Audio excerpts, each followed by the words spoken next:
Todos os dias, nossos sentidos são inundados por cores, sons, movimentos, formas, luzes, texturas. São estímulos visuais, sonoros, táteis. E nós usamos desses elementos para nos expressar.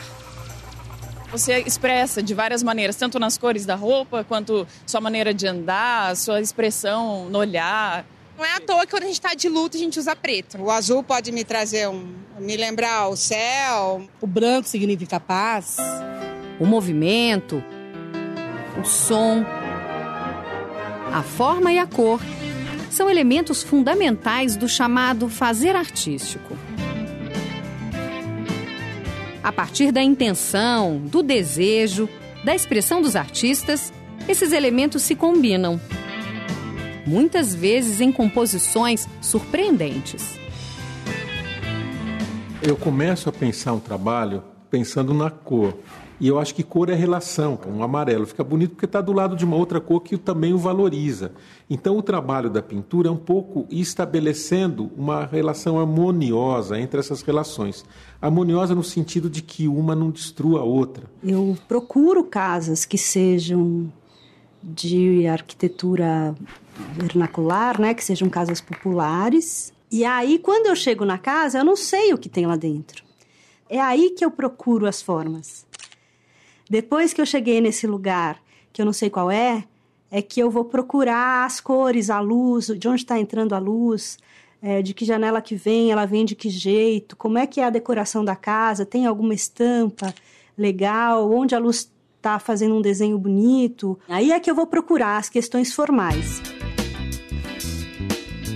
Mas quando é que as cores, as formas e os volumes deixam de ser elementos de uma imagem para se transformar em arte?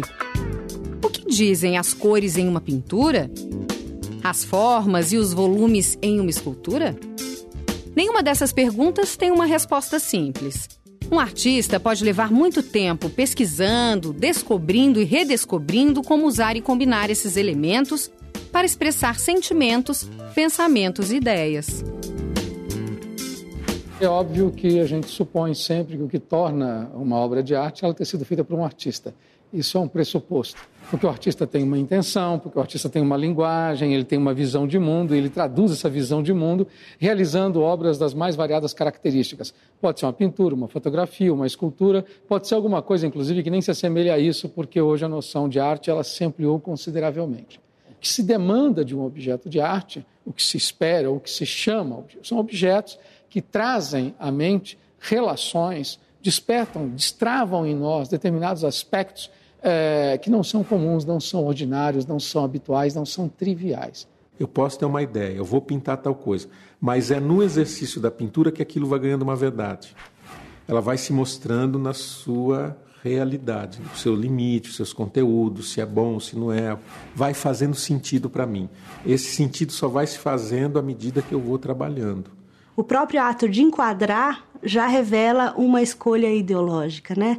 Se eu vou mostrar isso que eu estou vendo daqui, ou daqui, ou daqui, ou subir um pouquinho, ou abaixar um pouquinho, o resultado visual que sai dessa minha escolha já determina a leitura de quem vai olhar essa imagem. Então, a câmera, ela é um elemento técnico que está na mão de um ser humano, que mesmo que não saiba, na hora de usar esse elemento técnico, está colocando a sua história de vida ali no meio. Intencional ou não, é a partir da organização de elementos feita pelo artista que a arte acontece. Mas será que esses elementos possuem um significado? Você não tem obra sem ter espectador. E aí, então, o cara que entra em contato com uma pintura, com qualquer objeto, e fica fascinado, ele começa a lançar significados sobre aquilo. Às vezes, alguém que produziu aquilo tinha esses significados em mente. Outras vezes, não. Isso é que é interessante. As pessoas sentem muita necessidade de descobrir o que é. O que isso quer dizer? Esse problema de o que uma coisa quer dizer, normalmente mata a coisa. Esse é um problema. Então, tome cuidado com isso em primeiro lugar. Porque uma boa obra, ela é inesgotável. Então, as interpretações são todas provisórias. Eu acho que a nudez, à primeira vista, é a que mais chama atenção. Pelo fato dela estar com um seio à mostra, acredito que ela tenha passado essa mensagem a uma mulher guerreira, trabalhadora, que teve não sei quantos filhos. Talvez a intenção dela seja sair do comum, sair da fotografia, que está tudo no lugar, onde tudo é normal, e chamar atenção, realmente. O Duchamp tem uma frase que eu gosto muito, ele fala assim: entre o que você planeja fazer e o que de fato você faz, existe uma diferença. Essa diferença se chama arte. Planejo a técnica.